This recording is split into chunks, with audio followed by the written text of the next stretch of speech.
Se você sente no seu coração que merece o perdão ou que tem de perdoar alguém, então este vídeo é para você. As palavras a seguir irão mudar a sua vida. Eu tenho certeza. E só quem é capaz de entender o perdão consegue prosperar na vida. Aproveitem o vídeo e já curte, comenta e compartilha com quem você ama. Nos dias de hoje, o que mais precisamos é de amor, vamos lá! Bom, eu queria que você abrisse. Abra sua Bíblia, por favor. Evangelho de Marcos, capítulo 9, verso 14.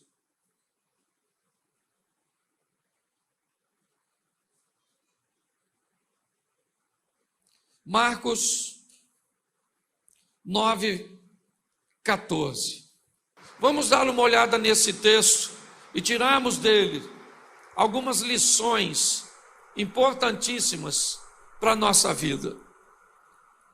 Eu vou ler bastante e vou falar pouquinho. E quando se aproximou dos discípulos, viu ao redor deles grande multidão e alguns escribas que disputavam com ele. E logo toda a multidão, vendo, ficou espantada e correndo para ele o saudaram. E perguntou aos escribas: o que é que discuti com eles? E um da multidão respondendo disse: mestre, trouxe-te o meu filho que tem o espírito mudo. E esse, onde quer que o apanha, despedaça, ele espuma, arranja os dentes e vai se secando. E eu disse aos seus discípulos que o expulsassem e não puderam.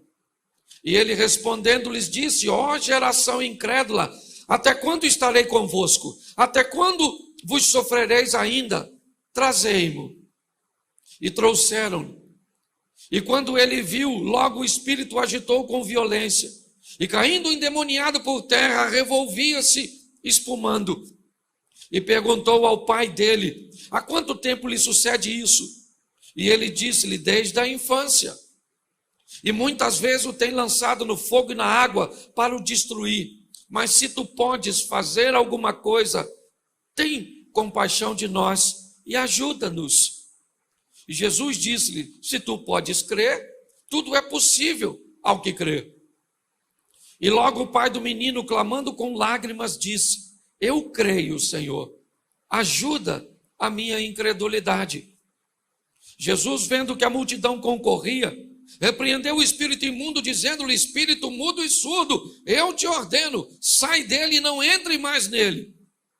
E ele, clamando e ajudando com violência, saiu, e ficou o menino como morto, de tal maneira que muitos diziam que estava morto.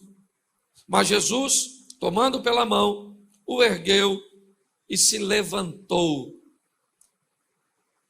Verso 28. E quando entrou em casa, os seus discípulos lhe perguntaram à parte: por que não podemos nós expulsar?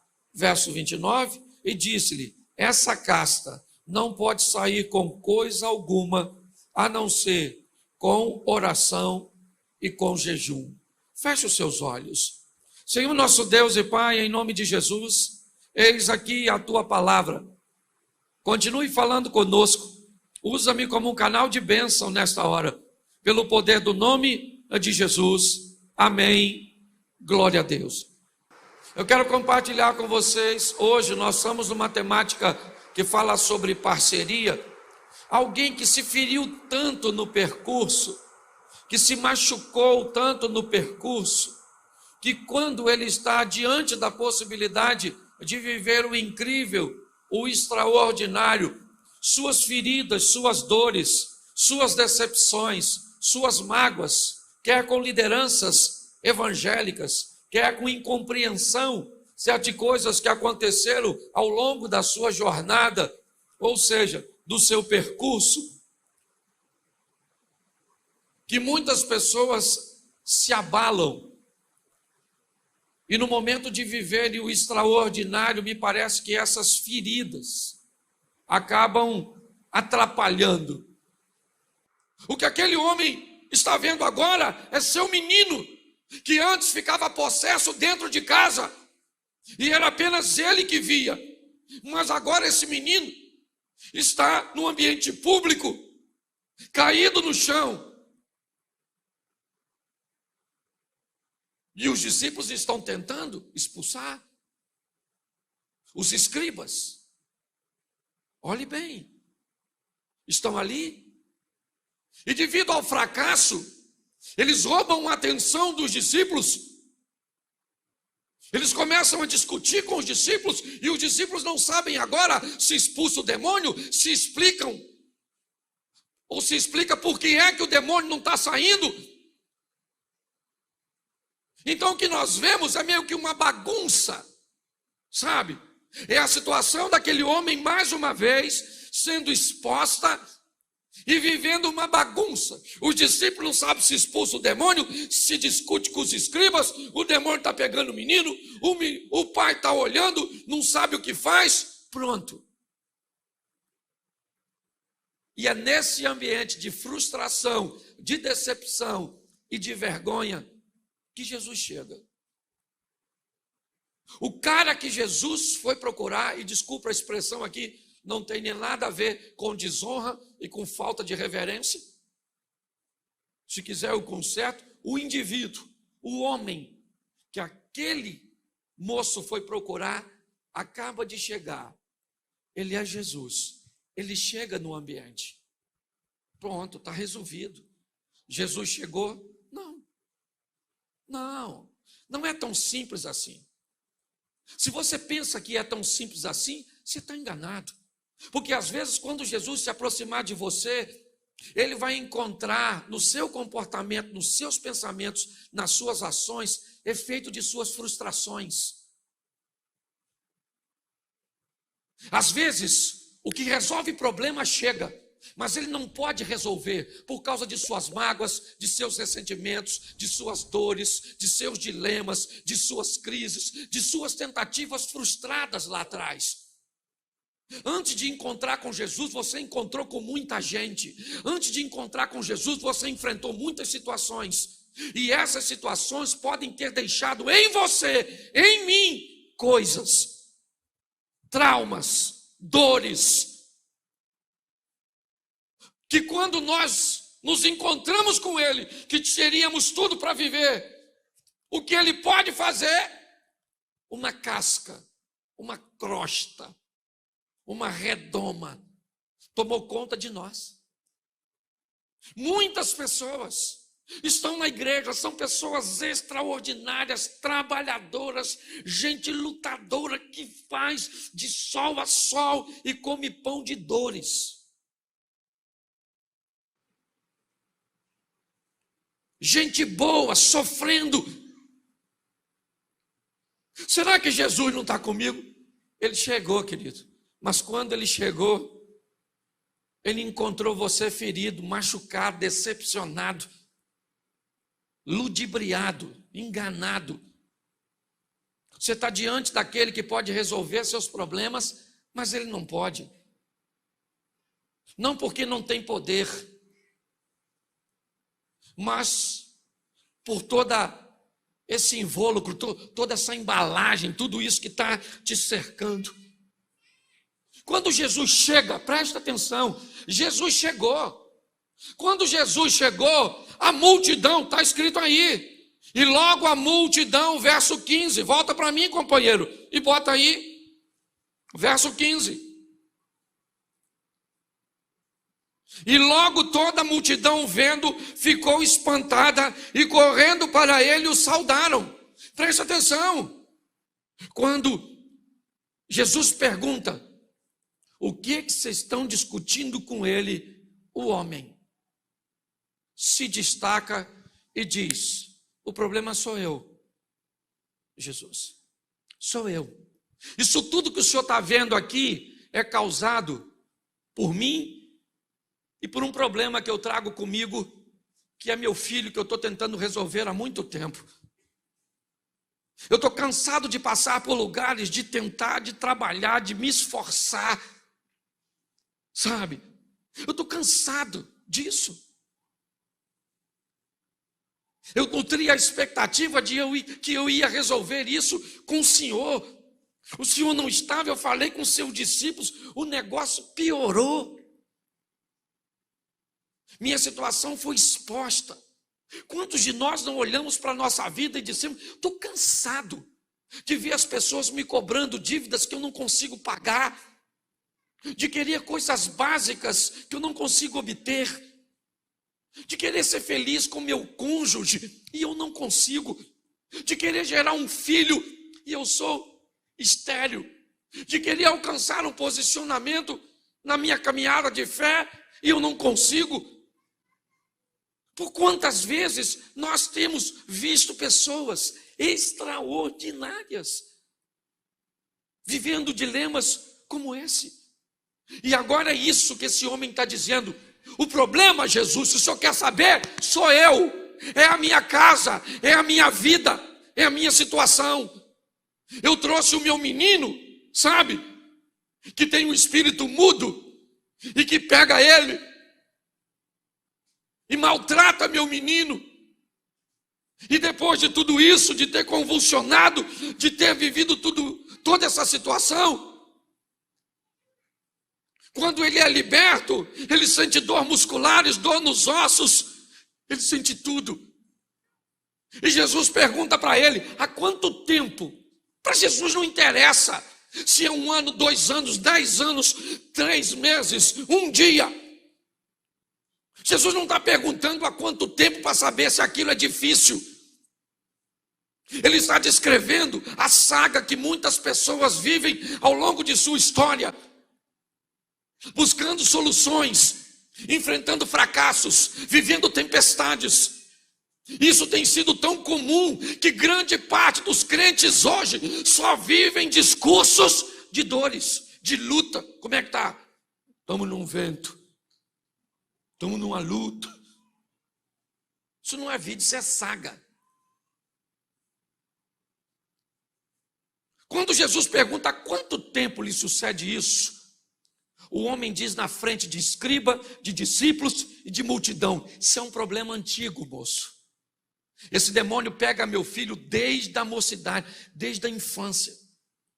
E onde quer que apanha, ele range os dentes, fecha, espuma a boca, se contorce todo, vira os olhos. E por muitas vezes, moço, ele tem lançado meu filho no fogo para o matar.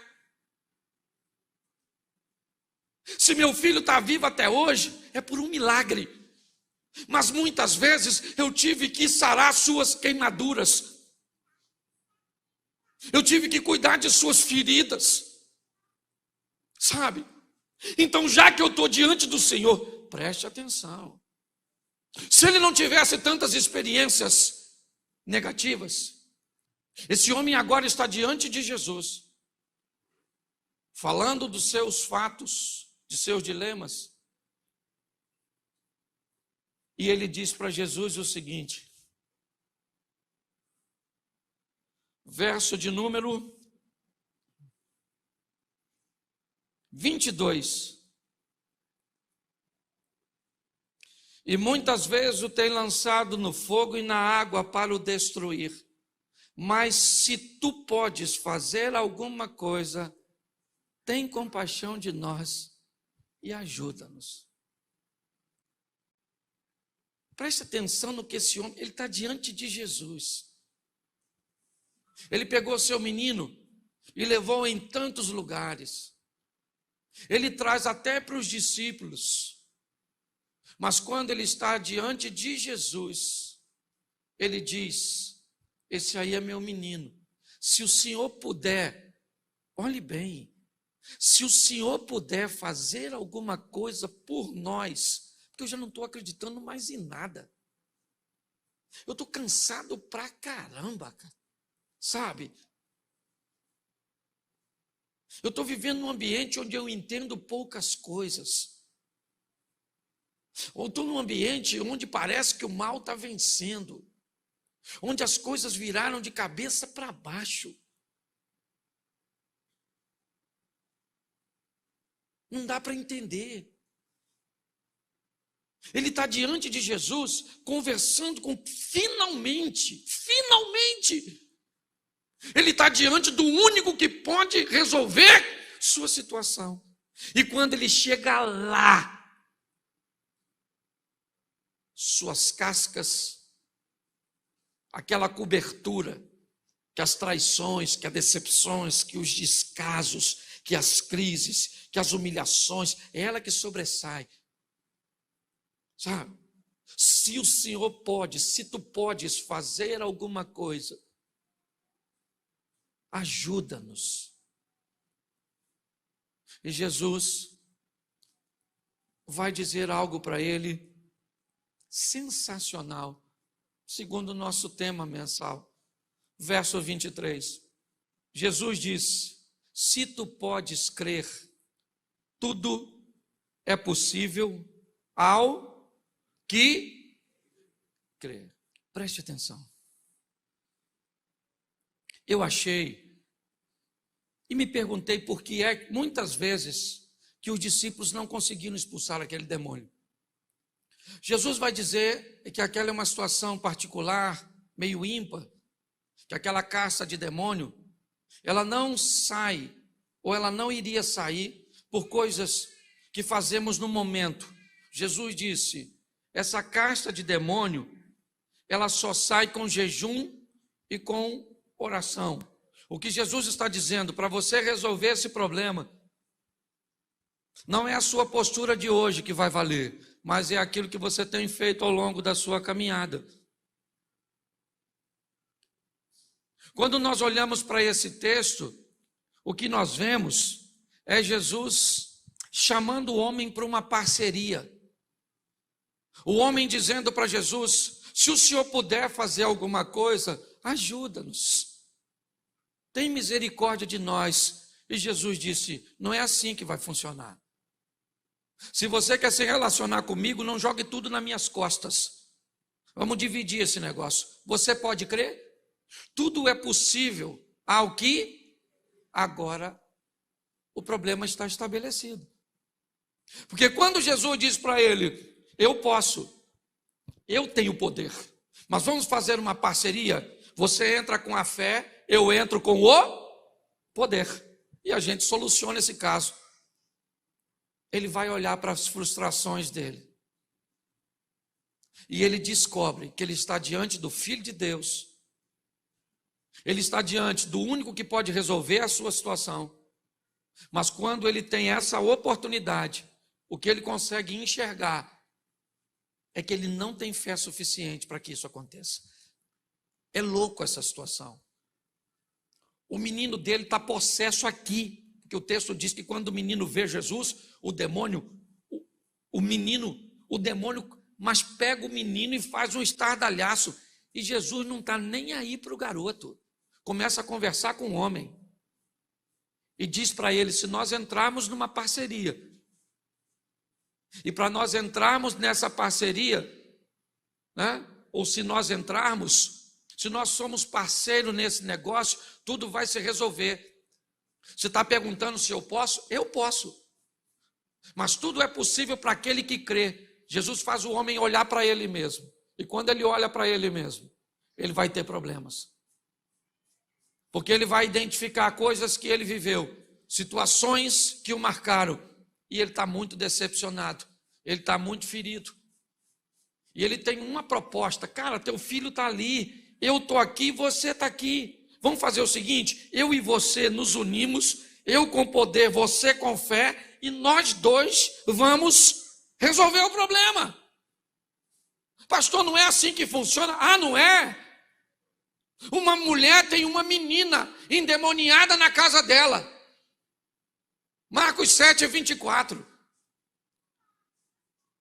Jesus olha para a mulher e diz: eu não posso pegar o pão dos filhos e dar aos cachorros. A mulher falou: sim, Senhor, mas os cachorros comem debaixo da mesa as migalhas que caem dos filhos. Jesus disse: mulher, por essa palavra pode ir embora. Vai para sua casa, porque o demônio já saiu. Quem expulsou o demônio não foi Jesus, foi a mulher, quando se posicionou. O nosso posicionamento faz toda a diferença. Nós precisamos tomar posse da responsabilidade que temos para consertar a nossa vida, para viver agora de uma forma assertiva.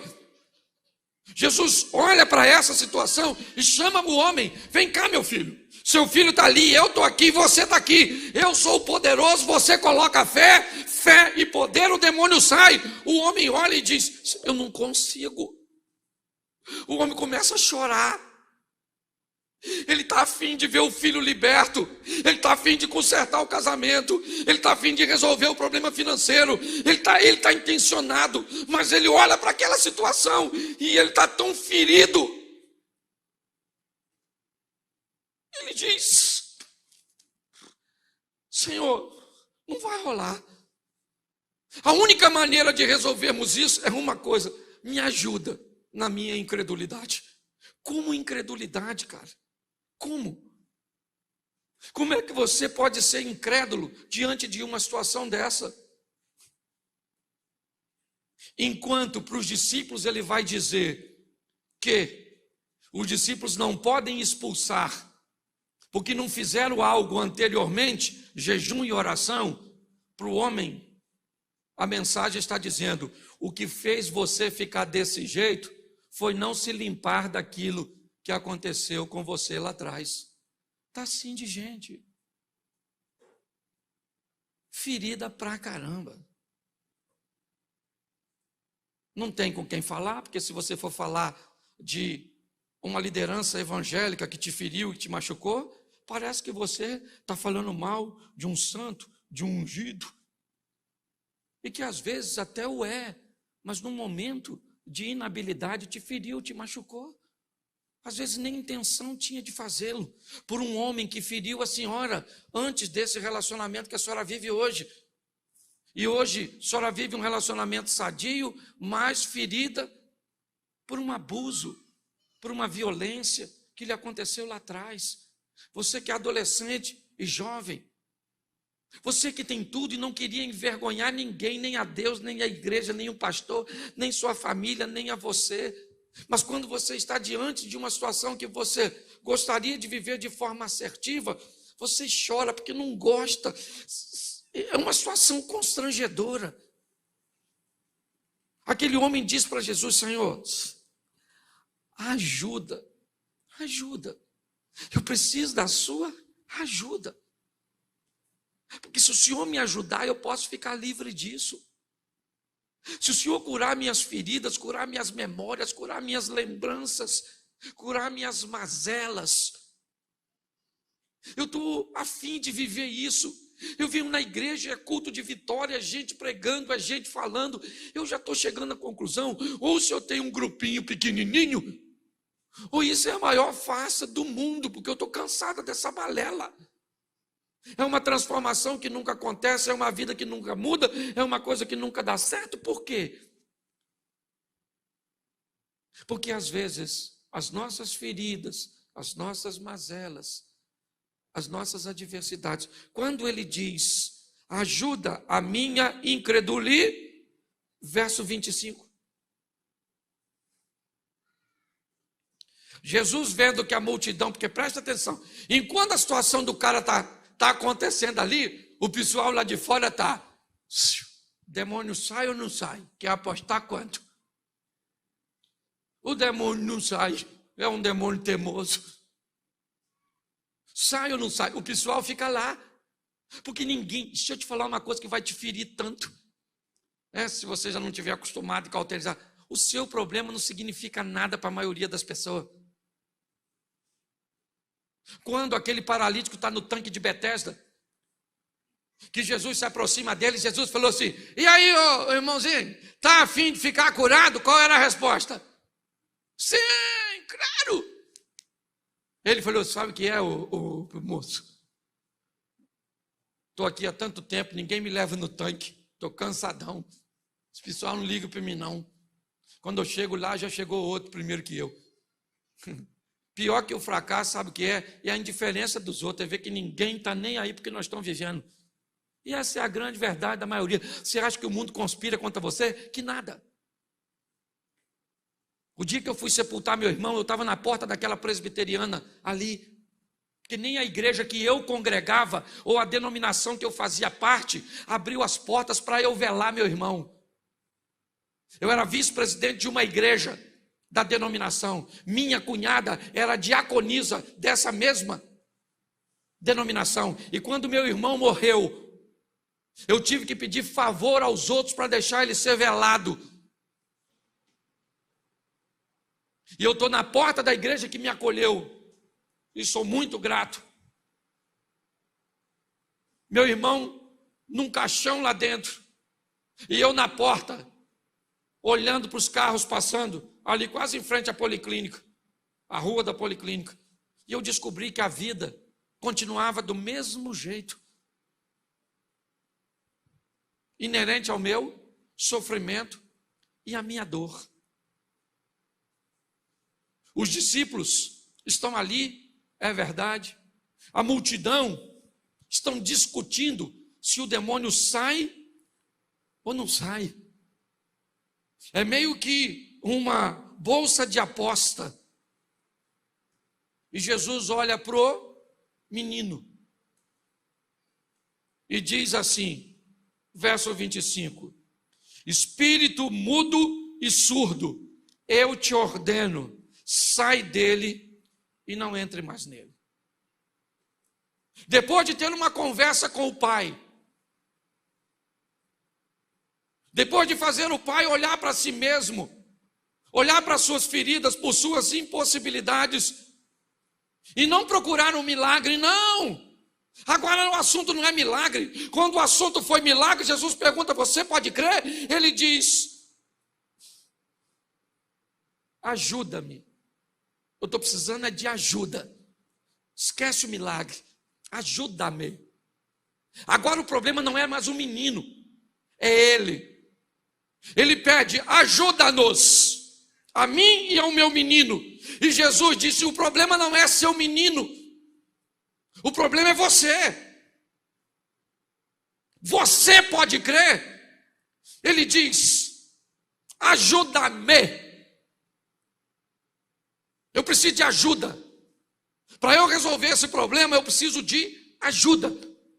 Quando ele pede ajuda e ele entende que a questão é ele, Jesus vai falar com o demônio e não com o menino. Espírito mudo e surdo, sai deste menino agora e nunca mais entre nele. Nesse momento, o demônio saiu e o menino ficou quietinho. O que o pessoal falou? Morreu. Ó, o garoto morreu. Agora o demônio não entra mais mesmo, que o menino está morto. E Jesus pega o menino e devolve ao pai, para que ele fosse para casa. Não do jeito que chegou. Aliás, o menino foi para casa sem o demônio e o pai foi para casa sem as mágoas. Pasmem vocês. A maior parte das pessoas que não vivem a história que a Bíblia diz que pode acontecer entre nós e Deus, são por nossas experiências anteriores. Salomé acaba de dançar para Herodes no dia de seu aniversário. Herodes olha para Salomé e diz, minha filha, você dançou tão bem que agora você pode me pedir o que você quiser que lhe será dada, até a metade do meu reino. Nós estamos falando de Herodes, o Grande. É uma oportunidade ímpar de ganhar a metade de todos os bens de Herodes. Mas Salomé pede instrução a uma mulher ferida, magoada, decepcionada por seu passado, Herodias. E Herodias diz para Salomé, filha, não pede a metade do reino, pede a cabeça do João Batista. Eu imagino a a Salomé falando: mãe, acorda, mãe. Metade do reino, bolsa, sapato, perfume. Cabeça do João, o que nós vamos fazer? Porque a mágoa faz você abrir mão de coisas extraordinárias por vingança. Eu queria que você ficasse de pé agora, queria que apagasse um pouquinho das luzes, porque vai ser meio vergonhoso. Me ajuda aqui alguém no teclado, num barulho sagrado. Feche seus olhos. Não apaga tudo, não. Aí, tá bom. Apaga só de cá. Isso. Feche seus olhos. Eu queria te fazer uma proposta nessa noite. Eu queria que você trouxesse para cá as suas dores, suas mágoas, essa situação que você viveu, que de alguma forma está se tornando um impedimento. Eu não estou dizendo que você não tinha razão de ficar triste, decepcionado ou decepcionada, aborrecida, envergonhada, humilhada. Só que isso não pode dominar seu coração. Em nome de Jesus, eu quero usar esses minutinhos que me faltam para orar. Mas é importante você dizer o que disse aquele homem: ajuda-me. Se hoje você é capaz de identificar essas coberturas ruins que estão bloqueando as suas emoções, que estão afetando a sua fé, eu queria que você trouxesse para cá. Se hoje você quer deixar aqui e viver com Deus uma nova etapa, um novo momento, eu queria que você saísse do seu lugar rapidinho e viesse aqui e dissesse: eu preciso deixar isso, essa vergonha, essa mágoa, essa dor, esse ressentimento, essa humilhação. Sai do seu lugar, não fique com vergonha não. Vergonhoso é continuar com isso no seu coração. Isso. Sai e vem para cá. Isso. Avisa o pessoal aí, Daniel. Nós vamos atrasar 5 minutinhos, tá? Para eles entrarem. Isso. Vem para cá. Não volta para casa com isso, não. Às vezes você está buscando o seu milagre, mas seu milagre só vai chegar depois que Ele curar você. Isso. Traz aqui. Isso. Creio que isso. Isso. Traz para Ele. Isso. Glória a Deus. Você tem a oportunidade de viver o incrível, de viver o sensacional, o extraordinário. Não perca essa oportunidade.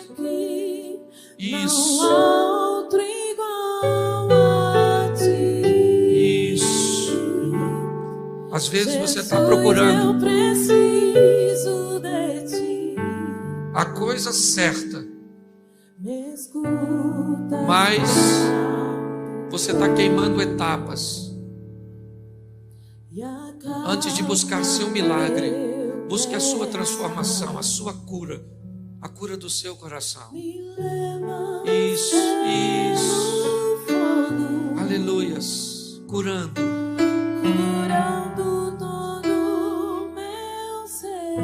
Confio. Diga para Ele: ajuda-me, Senhor. Ajuda na minha incredulidade. Ajuda-me. Isso, traz para o particular, traz para o singular, traz para o pessoal. Senhor meu Deus e Pai, em nome de Jesus, eu quero orar por essas pessoas a Ti. Em nome de Jesus, pessoas valentes, trabalhadoras, dedicadas, pessoas honestas, sinceras, que têm buscado respostas, ó Deus, mas que não conseguem ouvir a Tua voz, pelas dores, pelas mágoas, pelos ressentimentos, pelas decepções. Suas vidas têm sido paralisadas, ó Deus. Em nome de Jesus, ó Pai, ajuda. Agora eles estão dizendo, como disse aquele homem: ajuda-me na minha incredulidade. Isso. Ajuda, Pai, a cada homem, a cada mulher, a cada moço, a cada menina. Em nome de Jesus. Cura os casamentos. Cura, ó Deus, as situações financeiras, ministeriais, em nome de Jesus. Em nome de Jesus, Pai, que essa seja uma noite de cura, uma noite extraordinária, em nome de Jesus. Porque todo aquele que invocar o nome do Senhor será salvo. Como, pois, invocarão aquele em quem não creem? E como crerão naqueles de que não ouviram? E como ouvirão, se não há quem pregue? E como pregarão, se não forem enviados? Como está escrito: quão formosos os pés dos que anunciam o evangelho de paz, dos que trazem alegres novas de boas coisas. Mas nem todos têm obedecido ao evangelho, pois Isaías diz: Senhor, quem creu na nossa pregação? De sorte que a fé é pelo ouvir, e ouvir pela palavra de Deus. Romanos capítulo 10, versículo 13 ao 17.